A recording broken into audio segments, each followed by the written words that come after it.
மாண்புமிகு தமிழக முதல்வர், தமிழக வெற்றிக் கழகத்துடைய தலைவர் தளபதி அவர்கள் இன்று தமிழ்நாட்டை ஆண்டு கொண்டிருக்கிறார்கள். நாள்தோறும் பல்வேறு திட்டங்களை நிறைவேற்றி வருகிறார்கள். மக்கள் கோரிக்கையை மனதில் ஏற்று திட்டப்பணிகளை விரைந்து செய்யப்பட வேண்டும் என்று எங்கள் அமைச்சராக இருக்கின்ற எல்லோருக்கும் ஆணைப்பண வழங்கி வருகிறார்கள். குறிப்பாக தமிழகத்தை பொறுத்தவரையிலும் ஒரு தூய்மையான ஆட்சி தமிழகத்தில் நடைபெற வேண்டும் என்பதுதான் அவருடைய கனவாக இருக்கிறது.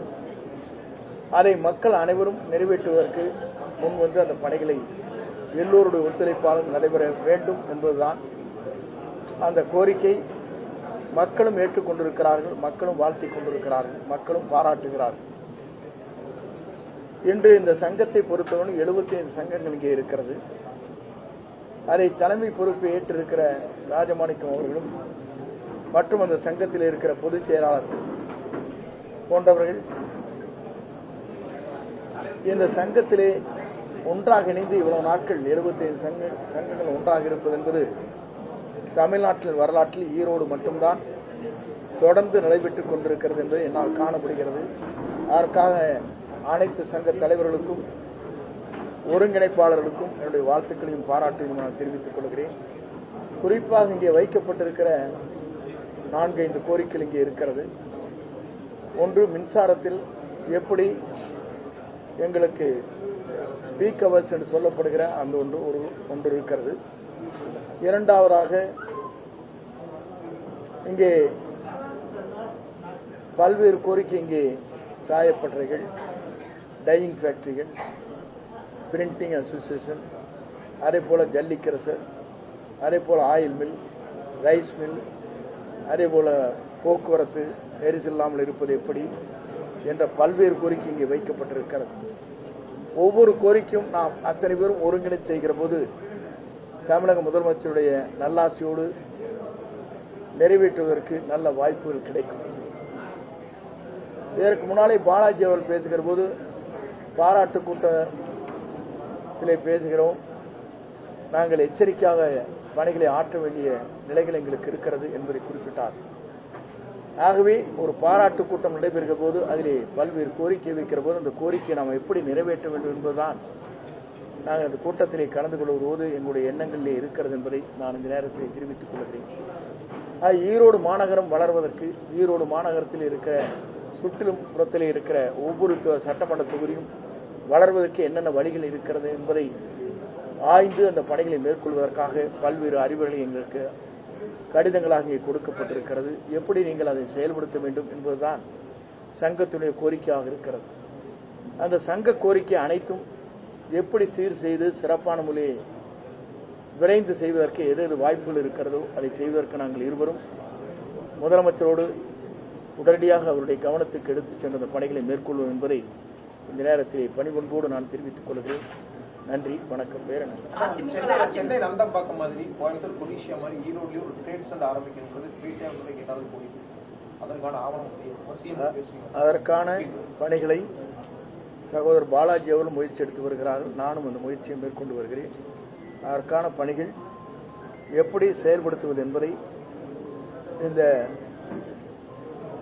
நம்முடைய நிதிநிலை அறிக்கைக்கு பிறகு, இடங்களை தேர்வு செய்வதற்கு பிறகு, எல்லா அமைப்புகளை கூட்டியதற்கு பிறகு எப்படி முடிவுகளை மேற்கொள்ளலாம் என்பதை ஆய்ந்து முதலமைச்சருடைய கவனத்திற்கு எடுத்துச் செல்லப்படும்.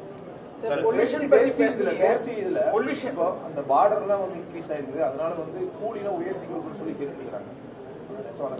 என்ன இலவச வேஷ்டி சாலையில அந்த வேஷ்டிக்கான அந்த பார்டர் இன்க்ரீஸ் ஆயிருக்கு. ஸோ அந்த கூலி வந்து உயர்த்தி தரணும் சார். பார்டர்ல இன்க்ரீஸ் ஆகுது.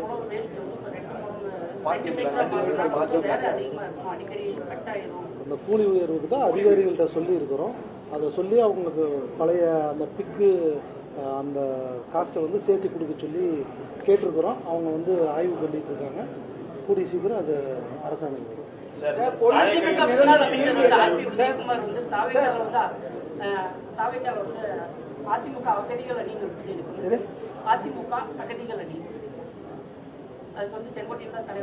இல்ல, அகதிகள் அணிங்கிறது வந்து யார் அகதிகள் ஆக போகிறாங்க என்பதுதான் காலம் சொல்லும். சார் இந்த பொல்யூஷன் இஷ்யூ நீண்ட நாளாம இருக்கு. இப்போ இந்த நிரந்தர தீர்வு காணப்படும் அதாவது இல்லை, நிரந்தர தீர்வு காணுவதற்கு நாங்கள்லாம் சிந்திச்சிருக்கிறோம். இதே மாதிரி கண்டினியூ ஆகக்கூடாதுங்கிறது எங்களுடைய நோக்கம், எல்லோருடைய நோக்கம்.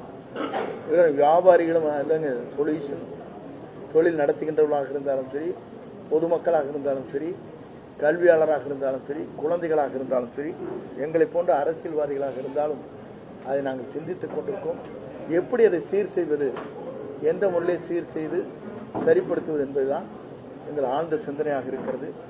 அதை செயல்படுத்துவதற்கு எல்லோரும் கலந்து பேசி அதை நல்ல முடிவுகளை மேற்கொள்ளும். பட்ஜெட் கூட்டத்தொடரிலே உடனடியாக ட்ரீட்மெண்ட் பிளான் வேணும். தனிப்பட்ட முறையில் வைப்பதிலே சரியான முறையில் செயல்படுத்தவில்லை என்ற குற்றச்சாட்டுகள் இருக்கிறது. ஆகவே இதையெல்லாம் ஒருங்கிணைத்து எப்படி செயல்படுத்தலாம் என்பதை சகோதரர் பாலாஜி அவர்கள் அவருடைய துறை அதில் ஆய்ந்து வருகிறார்கள். நானும் அதற்கான முயற்சிகளை நான் மேற்கொண்டு வருகிறேன். குறிப்பாக நம்முடைய பகுதியை பொறுத்தவரையிலும் திருப்பூர், ஈரோடு, பள்ளிப்பாளையம் என்று சொல்லப்படுகிற நாமக்கல் டிஸ்ட்ரிக்ட், இதில் தான் இந்த சிக்கல் இருக்கிறது. இந்த பகுதியில் இதை நாங்கள் எங்களுடைய பகுதியாக இருக்கின்ற காரணத்தின் அடிப்படையில் அதை பற்றி ஆய்ந்து வருகிறோம். கேன்சர் 18% பேசுறீங்க சார். அரசு எந்த நடவடிக்கை எடுக்கல. ஆனா ஜனநாயக படத்துக்கு முக்கியத்துவம் கொடுக்கறாங்கன்னு சொல்லி இல்ல இருங்க.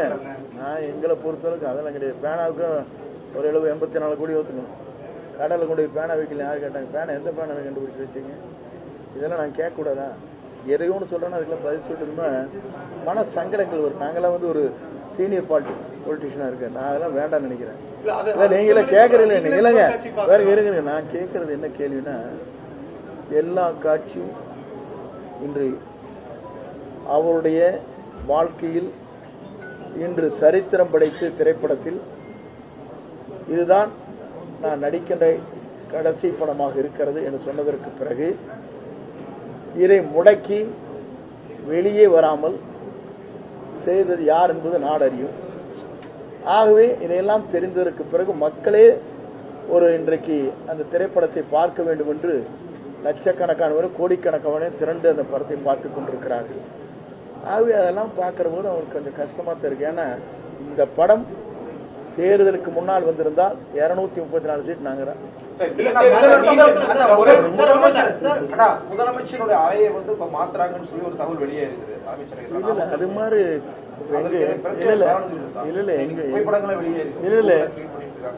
எங்க கிளீன் பண்ணிருக்கேன்? பேப்பருக்கார எழுதிருக்கு, நாங்க சொல்ல முடியாது. இல்ல இது செய்திகள் பரவி கொண்டிருக்கிறது. தவிர முடியும் வரை இந்த செய்திகளை நீங்கள் தயவு செய்து நீங்கள் ஒரு முடிவுகளை அரசு ஏற்கிற போது அரசே சொல்லும் என்ன முடிவுகளை நாங்கள் மேற்கொண்டிருக்கிறோம் என்பதை. நீங்களே ஒரு ஏசிமா போட்டு ஒரு கேள்வி கேட்டு என்னையாட்டிருக்கணும் சிக்கல் விட்டு கடைசியில் கஷ்டப்படுத்தாங்க.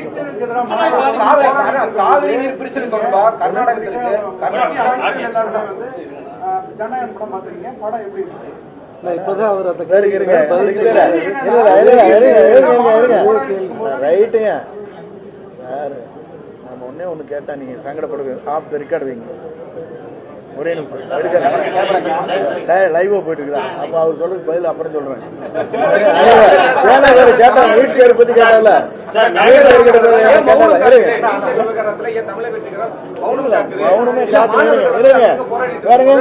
நீட் தேர்வை பொறுத்தவரையிலும் அதற்கு இன்றைக்கல்ல என்றைக்கும் அவர் பொருள் கொடுத்துக் கொண்டுதான் இருந்தார். தேர்தல் அறிக்கையும் தெளிவாக சொல்லப்பட்டிருக்கிறது. நீட் தேர்வை ரத்து செய்ய வேண்டும் என்பதுதான் இந்த அரசுடைய கொள்கை என்பதையும் தெளிவாக சொல்லியிருக்கிறார். நீங்க பேசினா மட்டும் நடக்காது, செயல்படுத்துவீங்க. 2 பார்லிமெண்ட்ல தீர்மானம் போடணும், சுப்ரீம் கோர்ட் வித்ட்ரா பண்ணணும். அதுக்கு பிறகுதான் பண்ண முடியும். உங்களுக்கு தெரியாதா? அப்புறம் எங்ககிட்ட போய் ஒரு சின்ன சின்ன கேள்வி கேட்டு கொட்டி போட்டீங்கன்னு என்ன இருக்கு?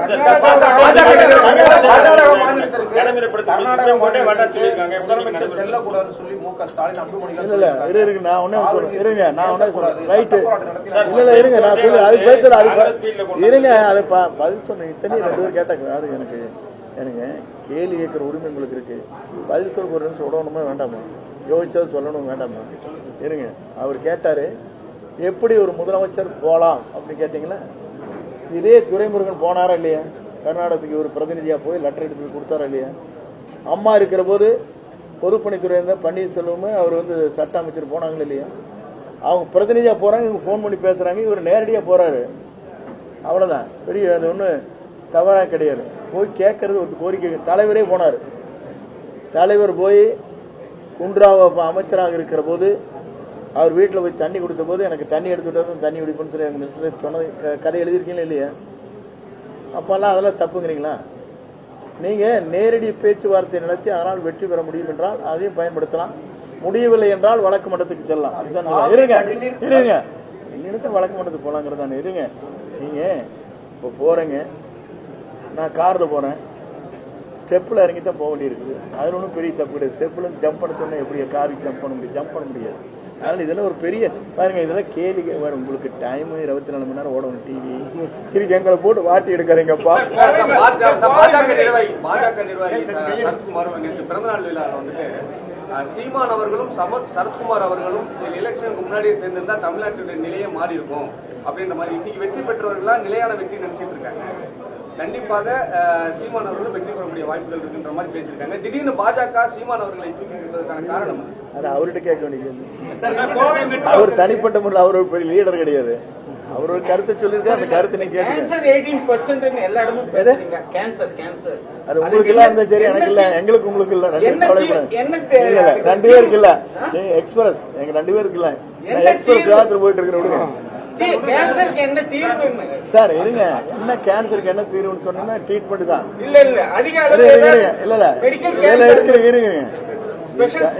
இருங்க, கேன்சர் என்பது தொடர்ந்து ஒருவருக்கு வந்துவிட்டால் அவருடைய ஆயுள் காலம் நிர்ணயிக்கப்படுகிறது என்றுதான் பொருள். எல்லாருக்கும் தெரியாத கிடையாது. சும்மா இதில் மூடி மறைக்கிற வேலை கிடையாது. ஒரு குறிப்பிட்ட காலத்துக்கு மட்டும்தான் அவங்களால் வாழ்க்கை நடத்த முடியும், ஆரோக்கியமாக நடத்த முடியும் என்பதுதான் நம்முடைய எல்லோருடைய மருத்துவத்துறையினுடைய அவருடைய கணிப்பு.